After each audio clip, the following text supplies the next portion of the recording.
ক্ষমতাচ্যুত প্রধানমন্ত্রী শেখ হাসিনা একবার কটাক্ষ করে বলেছিলেন, কারাগারেও ফাতেমাকে লাগবে।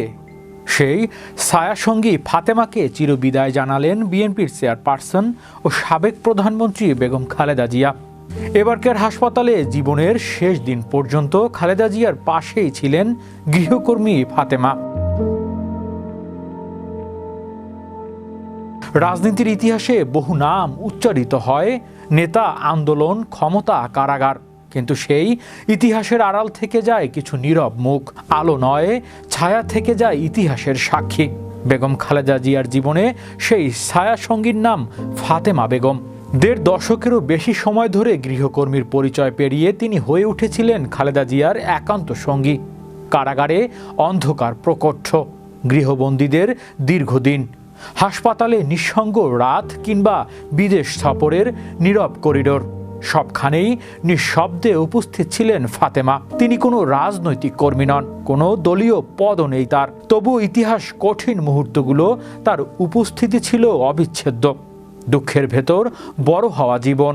ফাতেমার জন্ম ভোলার সদর উপজেলার কাচিয়া ইউনিয়ন শাহ মাদরার গ্রামে।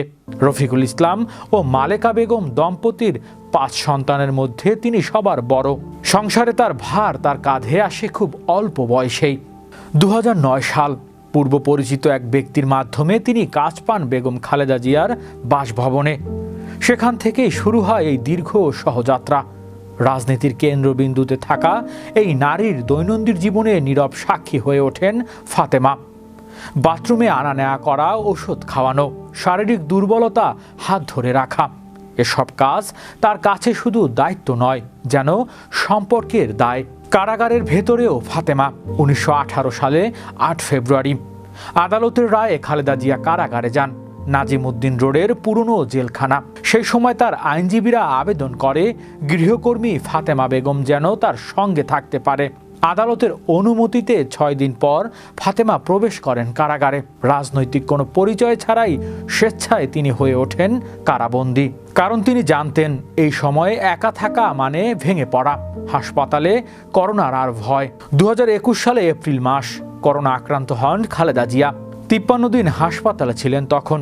যখন মানুষ প্রিয়জনের কাছেও যেতে ভয় পাচ্ছে, তখন ফাতেমা ছিলেন অবিচল।